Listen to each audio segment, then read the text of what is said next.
and gentlemen, welcome to the Evan and Aaron Show presents the Red and the Blue Soccer Chat.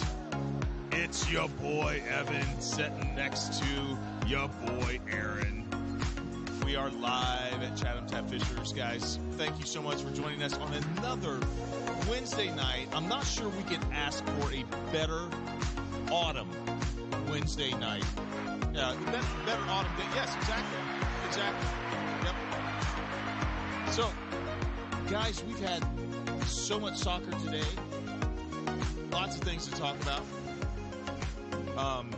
Both clubs, one had a little better, a little better result than the other one. But hey, we're still okay as far as Chelsea's concerned. How are you feeling today, man? What's going on with you? I tell you, I feel really great about Manchester United's performance. It seemed like a complete performance, which I think both of our clubs are kind of going through similar times right now, and having very similar experiences with regard to progressing through games. And playing 90 minutes as a team is a big goal for both clubs right now. Yeah. How are you feeling about your team's performance? Well, I'm feeling really good right now because we have a good friend of the pod right here, Danny. Danny, how you doing, brother? It's good to see you, man. I'm always good, brother. I'm always good. I'm only here to see if you guys want maybe a shout or two. Well, you know what? I'd be happy to give the podcast a little shout out. Yeah. Hey, there you go. Excellent. Thank you so much. You know what? In about 15, 20 minutes. Okay. We got some business. We got to take care of business. Oh, man. I'm feeling good. I am feeling good. Today, it would be very easy to be disappointed with today, but I think overall, this is what I wrote. Overall thought, it was a fair result. It was a fair result. So, without any further ado, are we just going to dive in? Hit me up, man. Hit me up. Yeah.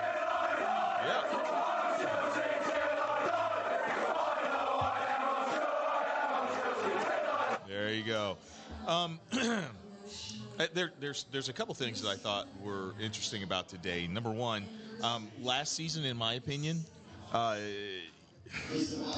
that Chelsea team had a lot of times where they were lulled to sleep, or they tried to push to win the match a lot, and they got punched in the mouth because as they started to push, a counter would happen and they would get caught off guard and the other team would score. That didn't happen. And I think that, that old adage is true. If you can't win, don't lose. And so I think that, that was a positive. That's one of the positives I saw from the match.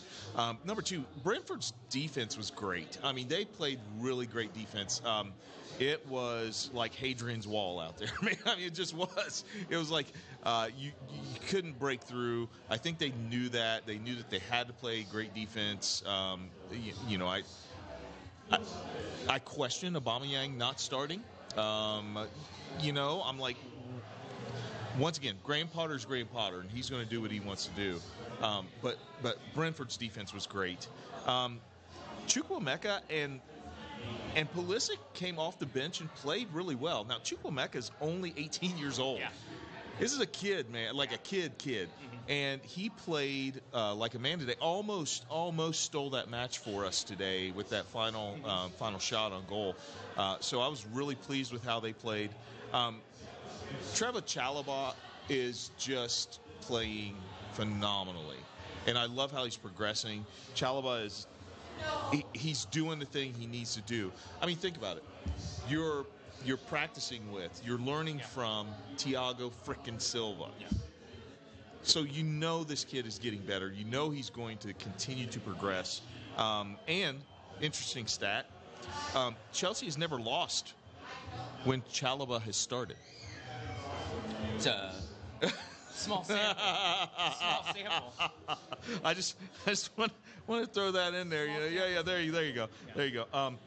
But then when Conor Gallagher went off, I was like, what the hell's wrong with him?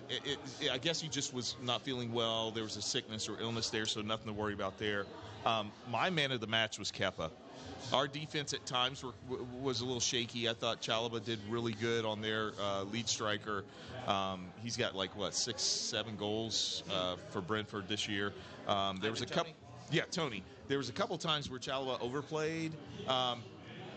Kind of overplayed at times, but it was very few and far between. I think they handled them well, but those times that we just really needed that extra bit of defense, Kepa was the man today. I mean, that save that he made from the header, literally right in front of him, that reaction time was absolutely amazing. And I'm an Edward Mendy fan. Kepa is playing really good in goal right now, and he's my man of the match. So Saturday, Man U, Tuesday, Salzburg, and next Saturday we're at Brighton. So I think that obviously the match of the week for any game this week is going to be Chelsea Man U. Possibly, I think we can handle Salzburg. It's at Salzburg, so we'll see. And I think that with Brighton the way they're playing, that's up in the air. I think that the next few games we'll see how much has Potter's kind of how much is his gameplay really settled in with the guys. So right. So what did you see from that? Oh, sorry. Wanted to go back to the Villa match. Two things. Mount's brace was great. It was good to see Mount score twice. And then, once again, Kepa was just playing really, really well. So those are my thoughts. What were your thoughts from today as far as Chelsea is concerned, man? Well, specifically to today's game, you hit it on the head. Brentford did exactly what they came to do, which was to, defend as a unit, keep things compact, try to limit Chelsea. Chelsea still got opportunities, but they were through a crowd of people. They were close range to the goalie a lot of the time. I think it was, like you said, a fair result. Brentford had some good possession and some shots early, and Kepa did make some very good saves throughout the game. A couple of really nice ones at that. So it's a good shout for him as man of the match.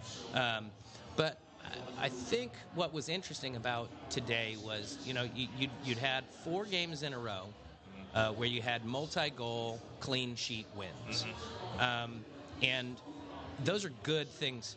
Those are things to feel good about. Right. But I think when you start looking at what happened in those games, that AC Milan in both legs really helped you out. They're not doing terrible in the league right now, but in the Champions League, they just don't seem to be bringing it. They seem a little disjointed. I don't watch them enough to really know what it is, but their performances helped you out. And I believe in both games they had multiple cards. And I definitely think that somebody was sent off in the second match, which made it quick. I think it was a penalty at that. I believe I remember saying, that was that triple whammy. You get a penalty, a red card, and a goal. And you come away, down really hurting for something like that. Yeah. And so I think that in the Wolves match maybe have given a little false sense of security. The results are there, and it's hard to say, 3-0 wins aren't good performances. And I don't think I'm really saying that, but I'm looking at your club and mine in terms of how they're progressing. You've won things more recently than United has, but both clubs are still in this sort of, new managers, bringing in new players, a very transitional period, and trying to do that while trying to remain, within touching distance of those teams at the top. So 3-0 wins are good, but I look at that Villa game, and it wasn't a dominating performance. Villa punched you in the mouth on multiple occasions and really had some opportunities, and I think it's a testament that Chelsea's got good game going on right now, but also that Villa's just in a bad place. Right. I don't see Gerrard keeping his job much longer, and there's fight in that team. There is. But they're just not getting results. Yeah. So you come to today, and you play away at a Brentford side that continues to surprise people, continues to really, I think, surprise themselves with what they're managing to do. Top half of the table, and got exactly out of that game what they would have expected to. I think they had hoped, a good Tony on the breakaway. They had their opportunities, didn't quite happen. Fair result. What I've been thinking is, there's a slow progression. You can see what's happening here. Unfortunately for Chelsea, Kante has been out injured for a while. We now know he's going to miss the World Cup. Reece James is now injured, which I've been saying it for a long time. I'm pretty sure. Did Chalobah come in at right back? Yes. Okay. So I think Chalobah's needed to get some time anyway. And when you've got a guy like Reece James and he's in form, you're not going to get that. This blessing in disguise might be that Chalobah gets some game on his legs now, can prove what he can do, which I think he's going to be very good. And the nice thing is Reece James' injury is not a surgery. He should be back in probably about they said 8 weeks. I'm going to say more like 6. Oh, really? That's what I'm saying. Okay. No. I'm saying he's going to sit out the World Cup. I would doubt that he's going to come back to play for Chelsea during that time. We'll see when he begins training, but that's good news that it didn't require surgery. But I think ultimately you're going to get some competition at that right back spot, have options at the right back spot in the way that United have at left back with, Luke Shaw did not come into the season playing very well. Oh, well, Chalobah was in the middle, so I'm just talking bullshit now. No. So it was Loftus-Cheek kind of out wide and more of the Reece James role. Well, and they reverted to the 3-4-2-1 as well. I did not notice that. I was actually working today, and when I was paying attention, I was paying attention to the United game. Yeah, but there you go. All that is to say, that's 5 games in a row with clean sheets. Kepa taking advantage of Mendy's injury and really doing a good job to cement his place as a first-choice keeper. And now that's a really good problem to have, is to have 2 goalies of that caliber, because Mendy was arguably one of the top goalies in the world over the last couple of years. So a little harsh for him, but at the same time, in case you haven't heard, Kepa is the highest, most expensive goalkeeper buy in the world. Shout out to Mark Wolfla. But he's also proving that worth right now in a way that maybe a year or so ago we thought, wow, that's a lot of money to have sitting on the bench. So 5 clean sheets on the bounce is pretty good. And you're at home to United on Saturday. Is it time to talk about Manchester United and what they're doing? Well, the only other thing I'll say is this. I by no means think that Chelsea is there. I don't even think they're approaching there yet. I do think that their progression is going to be slower than what we have seen from Erik ten Hag and United. So with that, my friend, I think which one... That's interesting. I get it. But I'm just going to say play the other one too, because that goal, that was impressive. That was absolutely impressive. What did you see today, my friend? What I saw today was a team performance, was a pretty complete game against a top team. Had Tottenham won today, they would have gone above City into second place. I was really surprised at how timid Tottenham seemed for good portions of the game, but I also don't want to take anything away from United. From the opening whistle, they played with energy.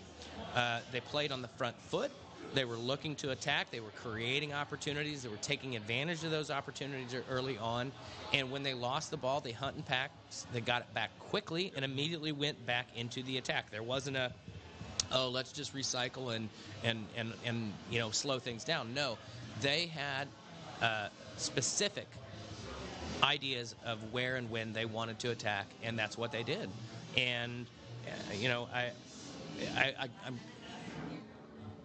I'm going to kind of approach this the way I just did with Chelsea, because I really do believe both teams are on similar trajectories. And you said you think Chelsea will, the process will be a little slower than it has been under Erik ten Hag. And I would agree with you, but I think the reason is because there was so much more for Manchester United to have to do, that there were a lot more bullet points. Chelsea won the Champions League a couple years ago. Chelsea were fighting for the top four for the last couple of years. Manchester United have been kind of, pretending to be something they're not for the last couple of years. And I had high hopes under Ole, and it just didn't pan out. But I think the room for improvement was so great is why you're seeing a lot of really good things out of United. The question is, can they consolidate it? Can they do this? So, here's United's recent form. A 3-2 win away to Nicosia. Made a little bit more difficult than it needed to be. 2-1 win away to Everton. Again, more difficult than it needed to be. 1-0 win at home to Nicosia. Probably should have had more goals. 0-0 draw against Newcastle with plenty of opportunities to win the match. And then I would say of all 5 of those games, today was the best performance. It really was much more complete. Those were good but not convincing wins. But in a couple of those matches, the first Nicosia game and the Everton match, they went down early. And this team, this time last year, would have put their heads down and maybe gone on to lose badly. And now they just went, nope, dust ourselves down, put the ball back into play, and get after the game plan. And that shows, poise and resilience to come back. They are creating their opportunities and not taking as many as need to be, which is frustrating, but it would be worse to not be creating those opportunities than to be creating plenty of opportunities and just failing to take them. Rashi had an opportunity right at the end of the Newcastle match that he really should have put away. He absolutely should have put it away. And he had some opportunities today that he really should have put away. Lloris made one excellent save, and there were plenty of other opportunities for other players. But all of that said, United just were so resilient on both sides of the ball today. I think Bruno gets man of the match because of just the quality of that goal, and he was very involved. But I want to say shout out to Fred. Yes, his goal was deflected, but if you don't shoot, you can't score. And he needed that, didn't he? Ten Hag has pushed him a little bit further upfield. Casemiro is a perfect base for him. He's allowed to get further up the field, so he's away from goal. He's not responsible for receiving the ball at the top of the D anymore under pressure. It's not what he's great at. He can really set about just being the little gnat that he is, winning the ball and get it to the guys, and then push forward into the attack. And, you can moan and groan that, the ball falls to Fred on occasion. He doesn't put it away, and that is unfortunate. But what would be worse is to not have a guy in that position at all. And this is a guy that does pick it out. He doesn't have that same quality, but we didn't ask Darren Fletcher to score 10 goals this season. Okay, right. We did not ask Dirk Kuyt for Liverpool or plenty of these other players who have this role to do that. He is not N'Golo Kante. Okay, he does not have that level of silky technical ability to go with it, but he does have ability, and I think he gets understated quite a bit of the time. De Gea was not called upon much, but he had a good game. Varane had a good game. Let's remember that Tottenham possessed Harry Kane, who is arguably the best English striker of his generation, just as a pure striker. Yep. And has been on form lately. And Leach put him in his pocket. Just absolutely shut him down for the majority of the game. He had one opportunity at close range, and that was really about it. So, I'm really proud of what I saw out of the team today. And what I find most frustrating today is that, and I know you've got some points that you want to get to, but I think the real travesty of today is that it was a team performance and something to talk about and feel good and build upon, and that's not going to be tomorrow's headline. Yeah. Actually, I have two things to say. Number one, I was excited to see Rashford play today. I know he did not score, but his strikes were true. They were solid. It looked like Rashford-type play today. Yeah. It's just a matter of time for a player like that. Those are going to go in. Those are going to routinely be goals. I loved watching him play today. His movement was really, really good. I love watching him. Yes, yes. Now, I have these yeah, man. I'm sorry. This is unfortunately going to be the what people are talking about. Cristiano Ronaldo is embarrassing, and don't even bother coming at me. The greatest performance of Erik ten Hag's reign so far, and he tries to make it about himself because United played levels better without trying to accommodate him. Again, just becoming sad at this point. Erik ten Hag, when asked about Cristiano Ronaldo walking down the tunnel early, I will deal with that tomorrow, not today. We are celebrating this victory. And then one last one I want to read. I am sorry, but that is unacceptable from Ronaldo. And that was Gary Lineker and Micah Richards during the BBC commentary after game commentary. Cristiano Ronaldo, man, very much one of the greatest players of all time. You made the point. 37 years old. What effect? First of all, I want to know what you think about that. But what effect is that going to have on Manchester United going into the weekend, going into the next week, 2 weeks, whatever? Well, how do I feel about it? I'm just disgusted by it. It's behavior unbecoming of a guy who has just had a brilliant career. Mm-hmm. He's in the twilight of that career, and apparently everyone realizes that except for him. And I understand how difficult that must be. You know, we've seen it with so many great athletes. Yep. And I'm not suggesting in any way that Cristiano Ronaldo needs to retire. I'm suggesting he needs to understand that he has a new role to play on this team. Yes. And it can still be to be the guy who scores the game winner, but that's most likely going to be coming off the bench in the last 20 minutes or against certain teams that you want to play a certain style against. But Erik ten Hag has made it very clear he has a style of play he intends to play. Cristiano Ronaldo does not fit that best. He did not fit that best for today. That's what the manager made a decision, and I agree with all three of those tweets. I agree that it was disgusting behavior and it needs to be dealt with. I agree with Erik ten Hag that today is about celebration and tomorrow he will do his job as manager. Your question specifically is what impact is that going to have on the team this weekend? What impact is that going to have on the team going forward?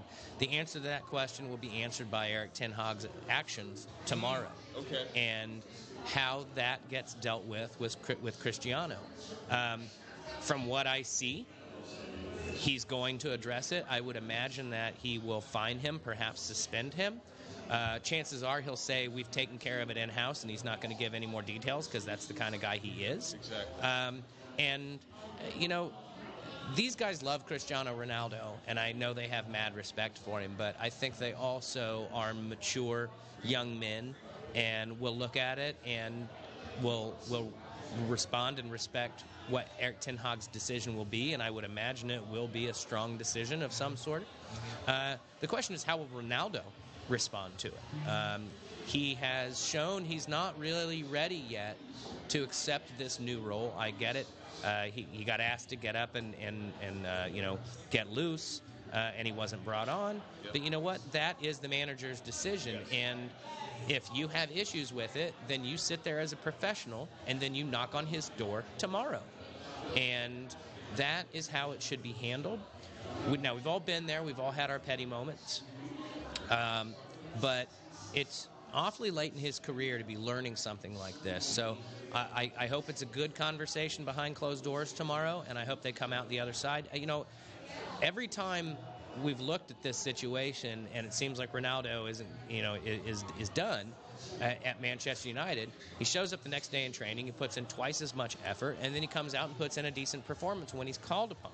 So he needs to rein in the outward expression of those emotions. It's a big part of who he is. It's always been a big part of who he is. He's very expressive as a player.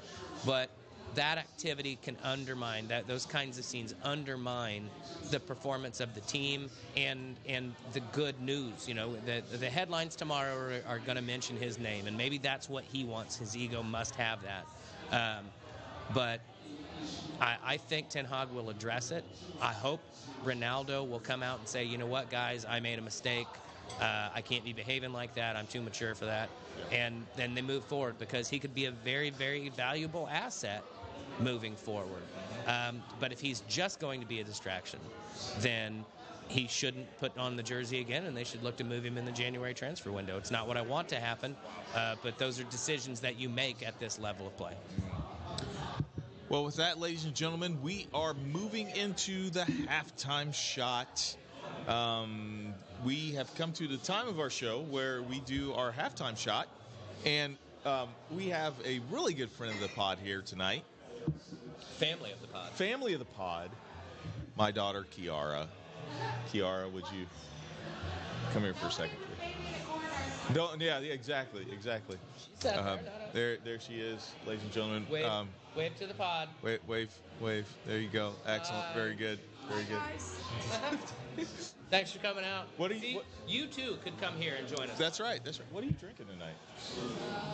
Jameson and James. Oh. The Buckeye does not fall far from the tree.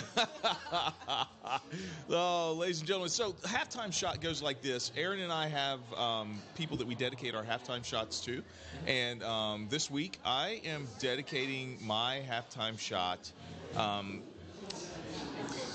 to my daughter, to Kiara, for joining us tonight. Kiara, there we go. Halftime shot right there. Oh, wait. Chicken finger. Chicken fingers. Chicken finger, maybe. Yeah, there you go. Aaron, who are you sending your shot out to, buddy? I want to send it out to a handful of people. The last time we had this show, we were promoting the event for the Wendy L. Hudson org to battle cancer. And we held our event, and I believe the unofficial number was somewhere around $13,000 was raised. And it goes to Sue, good friend of Chatham Tap's Sue. So I want to give a shout-out specifically to Sun King, Parks Place Pub, and Chatham Tap Fishers for hosting the event, allowing everybody to set up, to have the raffles and the giveaways. I want to send a shout-out to Joe Levins and Jennifer Hazlitt and Doug and all the other people who helped organize it, who put in a ton of work that day to set things up to run from place to place. I know I'm missing a lot of other people. Yep. That's all right. But the last but not least person I want to include is you, Evan. You gave, I would call it a benediction of sorts to kick things off last week, to say good words about Sue, about the cause. But it was a couple of things that really stuck with me, and that was about being present around people and being present to try to not just find but share joy that we find in one another, and being present and finding that joy with people is a wonderful theme, a wonderful goal. You gave a wonderful speech to kick off a tremendous event that has benefited multiple people and will continue to benefit multiple people into the future, because it will continue on. WendyLHudson.org. It's never too late to donate and get involved yourself. So shout out to everybody. Shout out to you. You all do great work. And to Kiki. Yeah, you. Yeah. There we go. Boom. Slanty.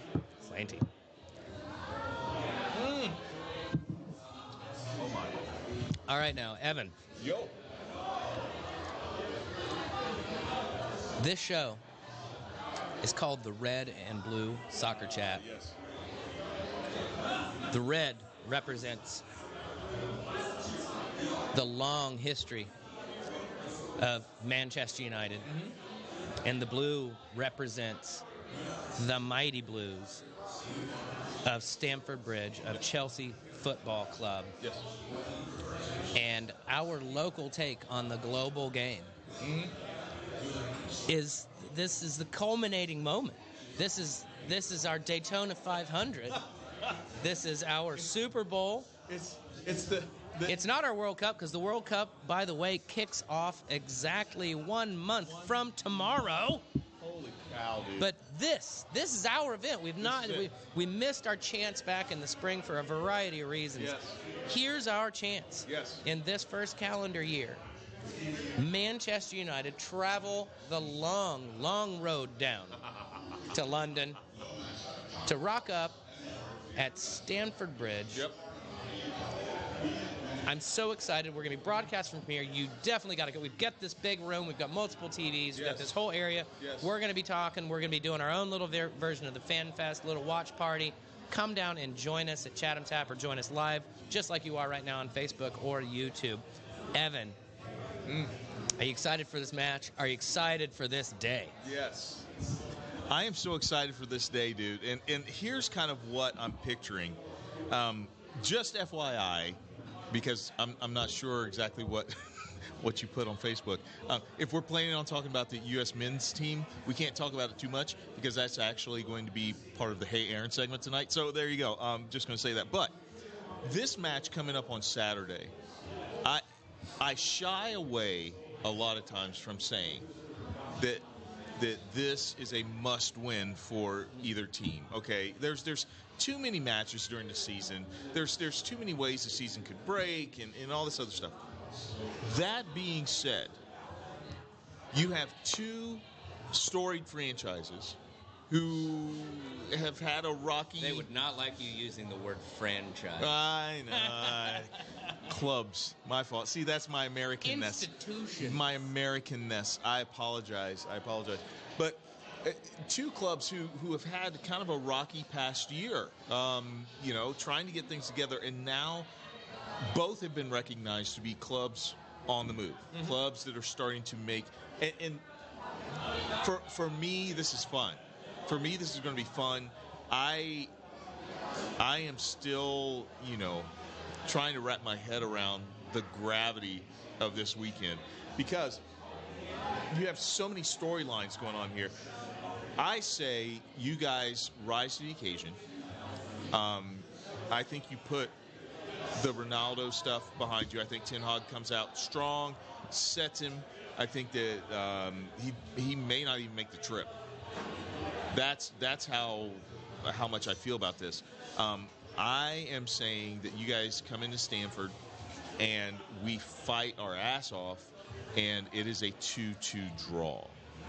Just simply because I think both teams score goals, and I think both teams are going to have an incredible attacking kind of mindset, but I think both teams play good enough defense to hold each other to 2 goals. I think David De Gea is going to be in rare form. I think the 2 goals that we score, the 2 goals that you guys score, nobody's going to be able to stop those goals. I think they're going to be brilliant.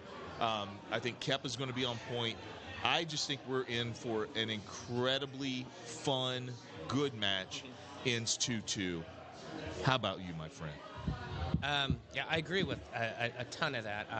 I'm with you. It's still too early in the season, and there are so many other big matches that will be decisive. Right. To say this is a must-win, but it will tell you a lot about where each team is in their mindset, in their parts of the process. Yeah. And the winner solidifies most likely 4th place here.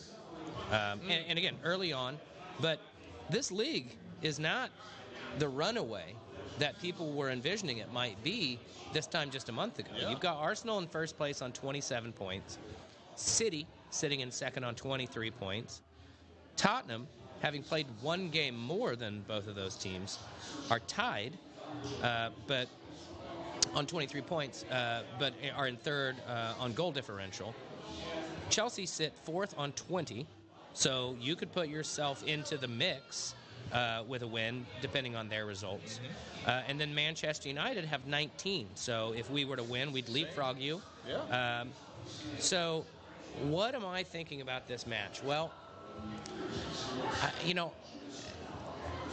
there's a side of me that is very pragmatic and says this is all the part of the process, that it's good to see how United have played over these last few games. The performance today was really something to be proud of, and that same for Chelsea, that they've gotten good results on the backs of perhaps not great performances, but they are continuing to march forward. But I'm going to be a little bit bold right now. And I'm going to say United win 2-1.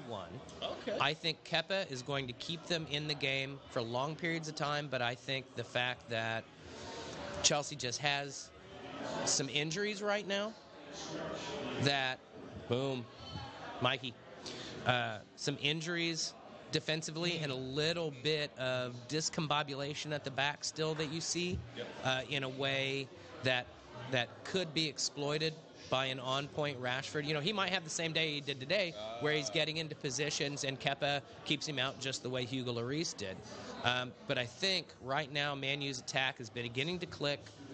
You really saw that when Tottenham sat back and gave United possession, they went at them. Yes. And Chelsea are trying to play this slightly more expansive system, so I think there's going to be space on the field. Eriksen came on toward the end of the match today, which leads me to believe he will probably start again on Saturday. I don't think that Chelsea overruns the midfield. I think they tend to play up the wing, so I don't think... I think we can have Casemiro, Eriksen, and Bruno as the midfield three, and don't need Fred sort of, pestering around. I think the spaces on the field will be there, and Eriksen can unlock Bruno, and Bruno then goes on to unlock the rest of the attack. And our defense has been compact recently. So all that is to say, I believe if we do not give up the first goal, that 2-1 seems realistic. I think it will favor United. I think the flow of the game will favor United. I think both teams will have chances. I'm just seeing United being slightly a little bit more on point right now. Sure. Your 2-2's not outrageous to me, though. So I could absolutely see that. I don't see either team running away with it. I don't see it being a blowout. No. I could see a team getting control of the match. It will really be interesting to me to see how each team starts, because United came out strong today. If don't get me wrong, I mean that 2-2 is best, not best case scenario, but I think for me it's, like you said, the pragmatic piece. If we hear too much about Chalobah, Koulibaly, Azpilicueta, if we hear too much about those guys during the match, that means that the ball is in the back half way, way, way too much, and it can get out of control. I think those guys are still learning how to play together. The other piece that worries me is Conor Gallagher looked like death when he was on the field. Was he sick? Yeah, he was sick. Okay, he was sick. Because they were talking about an injury at some point, but when they showed a particular replay, even the announcer said, "I don't think this is what's wrong with him right now. I think it was something else." Yeah. So I didn't have any clarification on that, and like I said, I was really flipping back and forth between things and actually doing my job today. You'll be pleased to know. But I think he brings something to the midfield, and without Kante, I think you could see yourselves with a Jorginho Kovacic midfield. And if that's the case, I might choose to go with Fred just to be a pest. But Casemiro has played. Everybody's talking, why isn't Casemiro playing? And when he did have his first few games with the team, looked a little wobbly. But I tell you, his last few matches, this is Champions League quality. Rafa Varane last few matches, this is Champions League quality. This is what we're trying to bring to the team, and I fear that if you've got to rely on Jorginho and Kovacic, I think that's where United could maybe have some advantages in that match. I really liked Jorginho and Gallagher together, because I think Jorginho is able to say to Gallagher, "Okay, go be Fred. Yes. Go be the pest. Yes, Do absolutely. your thing." And I can kind of hold back here. Gallagher probably has a bit more end product than Yes. Fred does. So I don't think Fred can score the goal that Conor Gallagher did a couple weeks ago. Okay.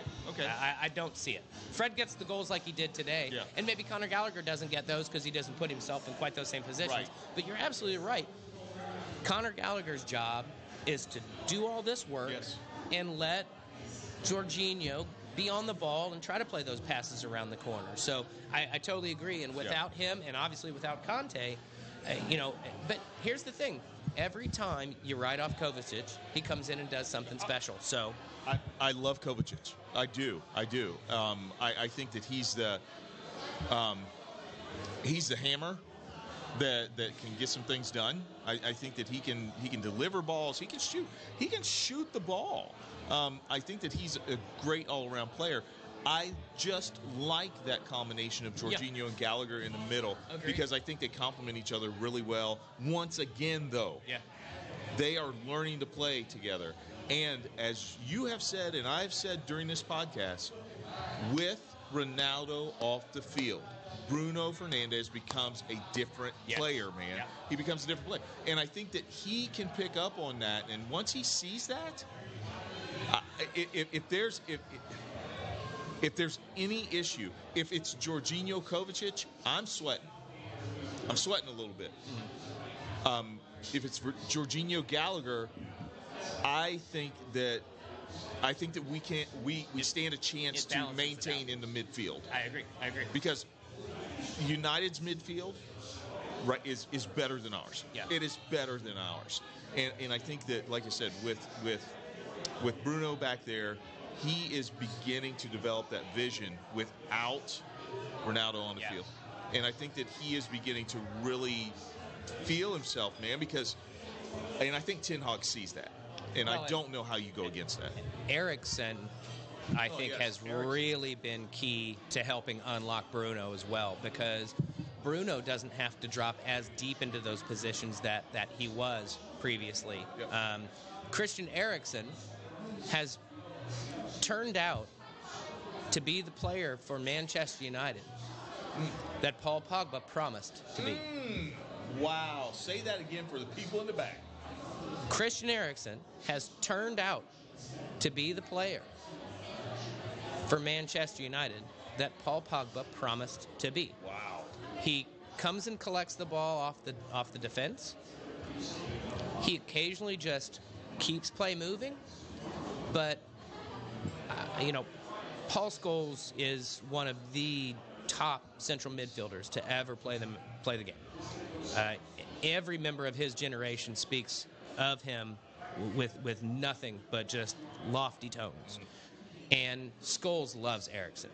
He plays clever. He plays smart. His head's on a swivel. Every time he receives the ball, he puts himself into space. He plays that ball around the corner.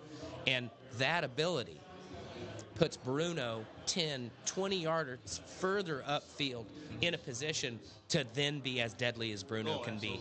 And when Bruno does not have that Ronaldo cloud hanging over him, and he's got Rashford running into space. Think of the balls against Arsenal that there's a play where Eriksen plays Bruno plays Rashford. It's all one touch, and Rashford just has to run onto it and score. Yep. Bruno playing to Sancho. Bruno playing to Anthony. He's unlocked. He's absolutely unlocked. He's unshackled from Ronaldo, and he's unlocked by Christian Eriksen, and I think that could be huge. And without a Conor Gallagher disrupting that kind of play, playing that Busquets get into the lines kind of thing, that will be problematic. And Chelsea's got a strong defense. I think we're going to see Thiago Silva at the weekend. I think he probably didn't play. And again, I'm wondering if some of what we saw today out of Chelsea was the result of Graham Potter saying, I've got a squad, I've got to rotate, I've got Manchester United coming up against the weekend. Brentford's going to play defensively. I'm going to hit him with a battering ham like Broya. Okay? I'm going to play a slightly different style. Conor Gallagher coming out. Kovacic going in. I think Pulisic came on. Chukwuemeka and Pulisic came on like in the 66th. Yeah, and so you took off Cucurella. What position does Chukwuemeka play? They actually put him in. put him in today? Because Pulisic came on for Cucurella, but he obviously wasn't playing left back. He came in for Mount. So I would imagine they just confused those, because I would imagine Pulisic took up the Mount role and Chukwuemeka took up the Cucurella overlapping role. Yeah, overlapping. So, I like Chukwuemeka. I don't know if we're going to see him against Manchester United. He's a little young. I think you're going to want. Yeah. I was a little surprised by the Broja, but I think that was down to rotation. And he's fine, but I'm saying you didn't start Aubameyang. Right. Because you got Manchester United the weekend. Yes. We saw some players today because of what's coming up. I think Eric Ten Hag says, right now, I'm only going to rotate when I need to. Yeah. I tell you, I was very impressed today by Armando Broja. The speed that he showed. There was a breakaway that he had that was only disrupted from behind with an incredible tackle. And here's what he did. The ball got away from him. He got tackled. He didn't stay down. This is what I love about this guy. He got back up and created another opportunity for himself in the box. Brentford's defense was just so good. He was dribbling, trying to get some space, couldn't get space. Yeah. But I love that about this guy. Tough defensive breakdown, but I love that about this guy. He is winning me over with each match that goes by. So, and with that, ladies and gentlemen, we are going into our Hey Aaron segment of the show. Yay! And I'm going to hit this one because it's themed. Oh, yes. So, tonight, ladies and gentlemen, we are going to get Aaron's impression upon, it is 4 weeks away. 4 weeks away from the greatest sporting event on the planet beginning, the World Cup in Qatar. And we are going to talk tonight with Aaron about the USA squad. I want to know, my friend, who, just off the top of your head, who deserves to be in based on the way they're playing right now, that maybe they're not getting looked at as far as being on the squad. And I have 3 players that I want to kind of get your opinion on, and then you think about that, and then we will, you think about it. I'll say my 3 players, and then you can say anybody else that I may have left out, okay? Sounds good. All right. Talk to me about Yunus Musa. Where is he at in your mind? Is he performing up the standard, or do we need to take a second look at him right now? I don't follow the Spanish league as closely as I should, but I will say this. If Yunus Musa is healthy and has been playing for his club, he should start for the U.S. men's national team. I think Yunus Musa, Tyler Adams, and Weston McKennie are every bit as important, if not more so, to the team than Christian Pulisic. And that is not a dig on Pulisic. No. What I'm saying is, if those 3 guys are firing on all cylinders and playing well individually, but as a unit, then they're going to be setting goals on a platter for guys and scoring themselves. Weston, at his best, is one of the top attacking midfielders, or I don't know if you'd call him. He's attacking midfielder. Yeah, he is. In the game right now. He gets good minutes for Juventus when he's healthy. All of these guys seem to have some injury knocks. Tyler Adams playing well for Leeds. Brendan Aronson playing well for Leeds. Stop taking all the guys away from that. Sorry. Okay, go ahead. My bad. Yes, Yunus Musa, super integral to the success at the World Cup. And I hope we have a full selection of healthy guys to choose from. That will be huge.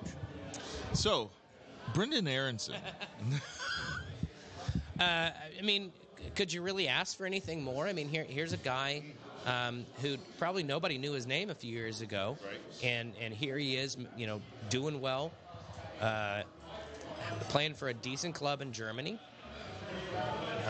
making a name for himself. doing well in Champions League, gets an opportunity, to go to Leeds. It depends on how you compare these leagues to one another, but some people might have seen that as a step down. I don't. The league, the Premier League, is incredible. It's high. It's maybe the highest competitive league in the world, and he gets to play for another American, Jesse Marsch. He gets to play with another American, and Tyler Adams. It's great to see. They're like that. We had full America. Now we've got the United States of Leeds. He's been incredible, and I tell you, his performances make me think that I'm not scared if Christian Pulisic isn't on form at the World Cup, because we have another player who's willing to put in that kind of shift, put the team on his back, and can score some goals. They are not the same player. I'm in no way suggesting that, but they bring a panache to the team that's needed, that you don't get from some of these other players. And we know we're going to have some guys that are at least questionable because of recent injuries. Tim Weah, Giovanni Reina. Yeah. But like I said, I'm so excited and so happy for Brendan Aronson, and his younger brother starting to make a name for himself too. Ricardo Pepe. I just don't see it. I just don't see it.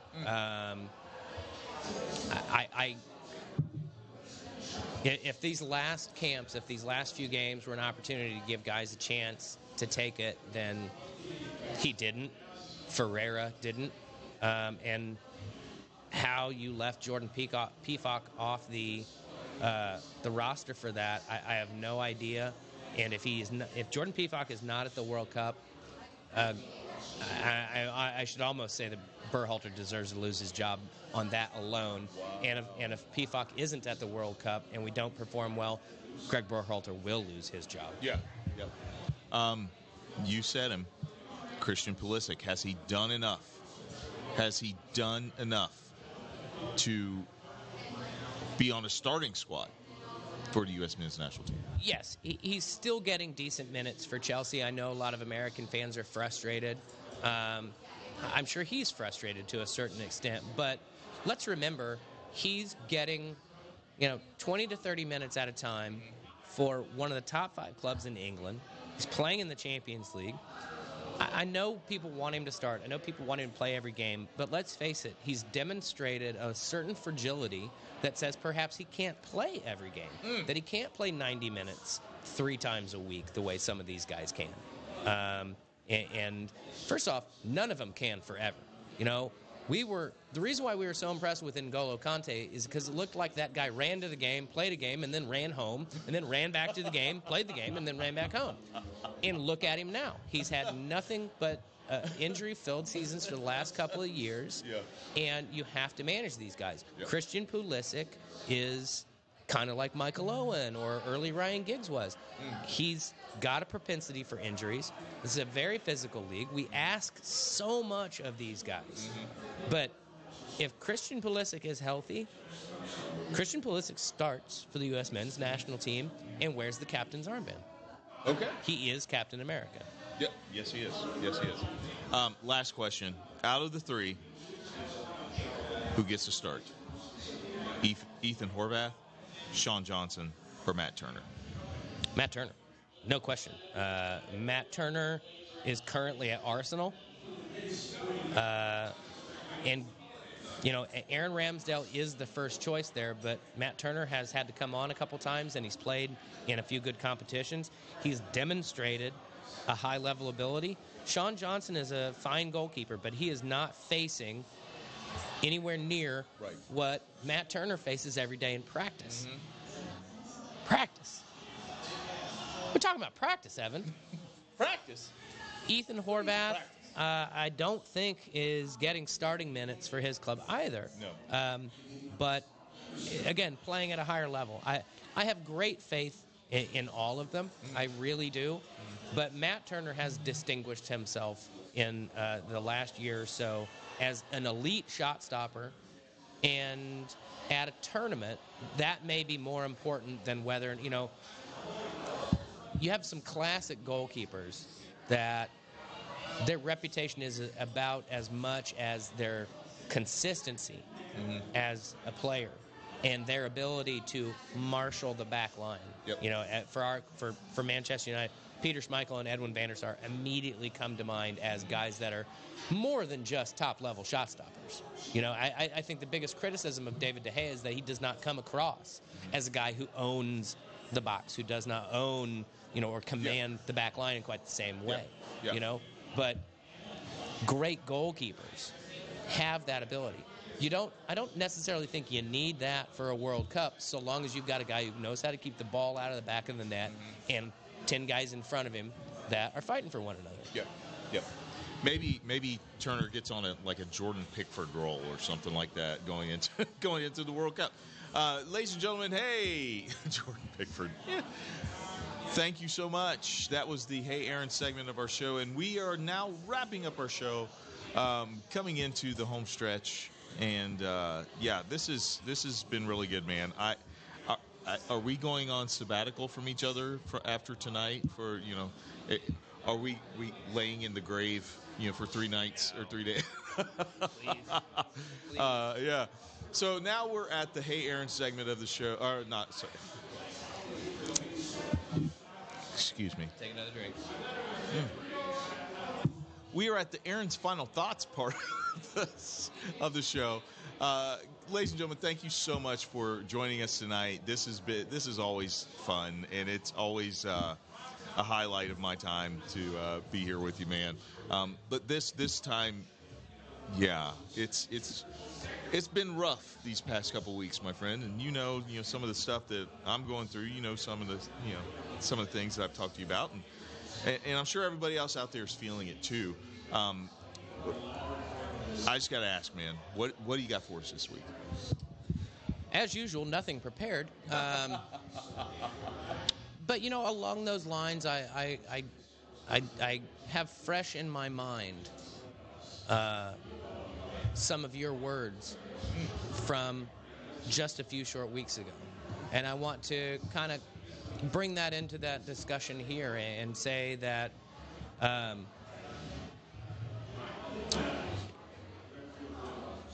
our friends and family are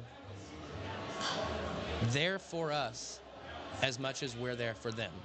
And there's no shame in reaching out and asking others for a shoulder in times of need. To say, you know what? Today was tough for me.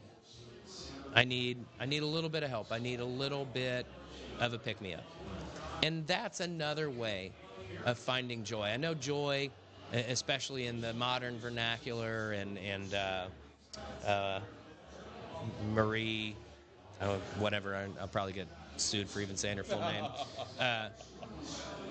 But that's the best. But connection is how to find joy, and sometimes that involves being vulnerable and saying things were tough. We don't get through everyday life. We don't get through big events like cancer, losing a loved one, hard breakup, whatever it may be, alone. And we are a community. We're trying to put that out there. That was a big part of what the last show was about, and that's a big part of what this one continues to be, is being a community. Yeah, it's ostensibly about soccer, in the same way that Anthony Bourdain had a food show. Yes. This is a show about community and camaraderie and finding the little bits of joy on a day-to-day basis in one another that we can. And when you're going through a hard time, find that person. And you know what? Sometimes it might just be as simple as sitting down at the bar and having a beer with them, and you don't even need to get things off your chest, because just being around somebody is enough of the distraction that you needed. That's how we're there. Be present. Be there for others. Be there for yourself. Be strong. Hashtag say gay. Well said. As usual, my friend. Well said as usual. Ladies and gentlemen, thank you so much for joining us tonight. Yes. This is the Evan and Aaron Show presents the Red and the Blue Soccer Chat. If you are coming out to the Chatham Tap Fishers, hold on just a second. 11 a.m. on Saturday, you can be here with us, because that's when Manchester United and Chelsea get it on. 12:30 is the match kickoff. 12:30 match kickoff. I would imagine we will be here earlier to set up. We'll begin broadcasting just before kickoff, just to make sure and let you all know. And, yeah, it's going to be a silly good time. So Get here, get some wings. If you come on Saturday or Sunday morning, 9 o'clock, 9 a.m., they will have breakfast for you, waiting, hot and ready. Guys, listen, thank you so much for joining us tonight. Peace. Evan, what's your favorite breakfast item here? Favorite breakfast item? It is literally Deuce's Eggs, man. It is the all-American breakfast with a English twist to it. I like the steak sandwich, but get the bacon. Bacon, bacon, bacon, bacon, bacon, bacon, bacon, bacon, bacon, bacon. Nom, nom, nom, nom, nom. Everybody, love you. Be there for one another. Deuces. Hashtag Black People Vote.